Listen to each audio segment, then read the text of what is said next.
مؤخرا بمناسبة ترشحي للانتخابات. هذا الترشح اللي للأسف الشديد راكم عارفين ظروفه وش وقع. فنشكرك جزيل الشكر، أنت كنت مع الإخوة ومع الجماعة اللي التحقوا بيا، لكم هذا راه دين عليا إن شاء الله ويكون مردود. وشيء جميل جدا أنني لقيتكم على أرض الواقع وقدرنا نجتمعوا ولو مرة واحدة على أرض الواقع. ما نبريش علاش راح بوسماحة ثمثم. أنا تمنيت تزيدوا تستمروا معنا أسبوع والله، يعني ديروا لنا قلت لكم أسبوع، اتفقوا على أسبوع والله نتلاقاو كامل هنا في العاصمة ولا في مكان آخر ونشوفوا نسقوا لأفكار العمل الميداني، يعني نخرجوا من مجال ما نعودوش فقط في لي ريزو سوسيو. ماذا بينا يكون عندنا كاين شيء على ارض الواقع. ولما لا سي محمد بويحيى، وعلاش ما نفكروش في تاسيس حزب سياسي ولا شركه تكون شركه بيناتنا تكون تاع ميديا ولا شيء من هذا القبيل. ما نبقاوش فقط هكذا في تيك توك وليله نتلاقاو. ماذا بينا نطوروا. مادام انا فرصه لقائنا لما تلاقينا جماعه بينت لي باللي قادرين نديروا مشروع مشترك ومشروع ناجح.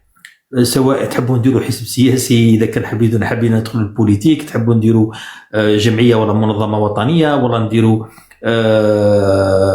شركه تاع ميديا تاع اعلام، ولما لا. علاش؟ هذا امر ممكن جدا ومتاح جدا خصوصا في هذه الظروف.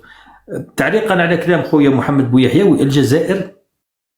الجزائر تبدلت، باش نقولوا ما تبدلتش ما بين عهد تاع العهد الذي مضى، العهد تاع بوتفليقه، والان تغيرت اشياء. الاسهم تاعها طلعت، كاينه امور نقدروا نديروا الاسهم والمؤشرات طلعت للناحيه الايجابيه، كما كاين اشياء راحت للناحيه السلبيه. ولكن اعتقد في تقييمنا العام ان الامور افضل مما كنا عليه.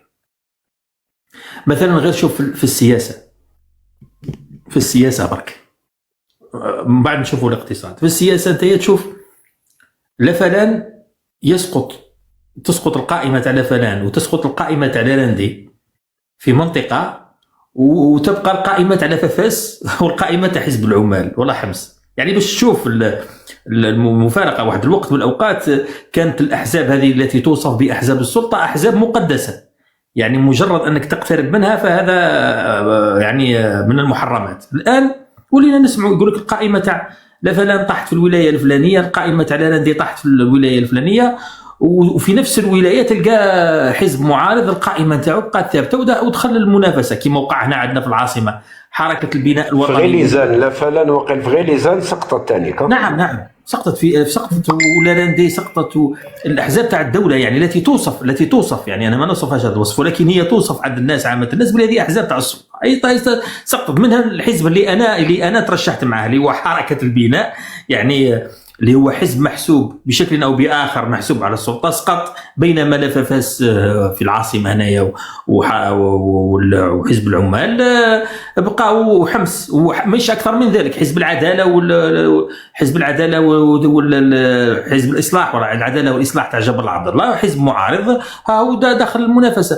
يعني الكلمه العليا القانون، خلوها للقانون. تطعن نروح للقضاء، القضاء يعطيك الحق ولا ما يعطيكش الحق. فتشوف تعرف بلي الامور تبدلت. بكري والله ما كانت تمشي الامور كيما كانت. باش تدخل انتخابات كيما هذه لازم لك تترتب مليح في القائمه، وباش تترتب لازم اولا تختار الحزب، تختار لا فلان ولا لا. بكري كانت تختار يا لا فلان يا لا راندي، وباش يعطوا لك ترتيب مليح في القائمه يلزم لك تحط شكاره. الان لا الان المعطيات تغيرت، ولا القانون سيف قاطع على الجميع، يعني سيف ما فيهاش نقاش. تغلط تخلص، ما كاين اعتبار لا البونيف لا الزيد لا العمر. كانش القانون قانون.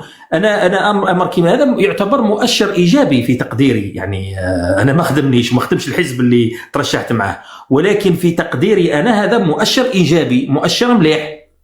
البلاد مادام عاد كاين سيف قاطع نتاع قانون في مثل هذه المناسبات، يا اهلا وسهلا ومرحبا. نفس الشيء لو نروحوا الاقتصاد كاين امور اللي تحدثت عليها انت اللي تتعلق بالاستيراد. يعني الى الى متى نبقاو كانوا حابين البلاد هذه العمله الصعبه، النزيف تاع العمله الصعبه هذا اللي كانت يعني وديان تاع اموال تخرج من الجزائر بغير حسيب وبغير رقيب.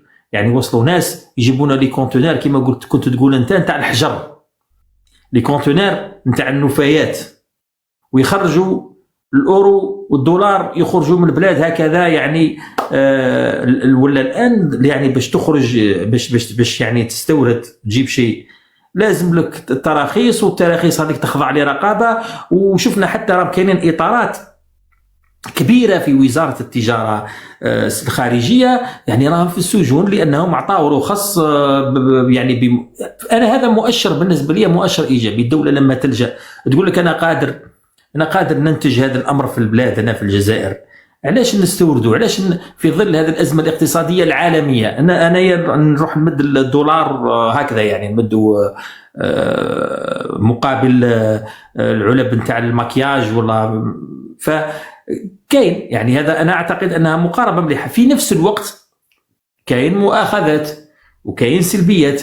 احنا دورنا هنايا وهذا امر لازم نشتغلوا عليه سي محمد، هو كيما نبينوا الحوايج المليحه ونبرزوها، ماذا بينا ننقدوا الاشياء اللي مش مليحه في الاصلاح الاقتصادي ولا في الاصلاح التربوي ولا في السياسي. لما نشوفوا كاين نقص ولا كاين خلل، دورنا هو اننا ننبه الى هذا الخلل. هي الدوله نتاعنا ماهيش دوله ديكتاتوريه ابدا، والله لن تسجن بسبب رايك الا اذا عندك درت حاجه من ثلاثه. الراي لا يدخل السجن في الجزائر، قل ما تشاء. راهم كاينين بزاف نشطاء راهم في التيك توك وفي اليوتيوب وفي الفيسبوك وعايشين في الجزائر ينتقدون السلطه ليل نهار، ما كانش اللي يحوس عليهم، والله ما دقدق عليهم بوليسي في بيوتهم. فقط احترم ثلاث اشياء. الشيء الاول لازم تحترمه هو عدم السب والقذف والشتم. يعني انت ما عجبكش الرئيس الجمهوريه ولا ما عجبكش الوزير الاول ولا ما عجبكش وزير من الوزراء ولا والي من الولاة ولا والي ديليغي ولا رئيس دائره ولا رئيس بلديه ولا عضو ولا ما عجبكش التسيير تاعو وطريقه العمل تاعو، ما هوش مطلوب منك انك تسب له يماه وتسب له باباه وتعايره وتقول له يا الفاسد وتخرج له ملفات ما كاش منها مفبركه. هذه ما مش رايحين، راك رايح مصيرك السجن. هذه في الولايات المتحده الامريكيه هي بلد الحريات، يرفدوك للحبس بسبب كلام كيما هذا. امر غير مقبول انك تسب وتشتم وتعاير وتقذف، هذا امر غير مقبول اطلاقا، ما يدخلش في اطار الحريات، حريه التعبير.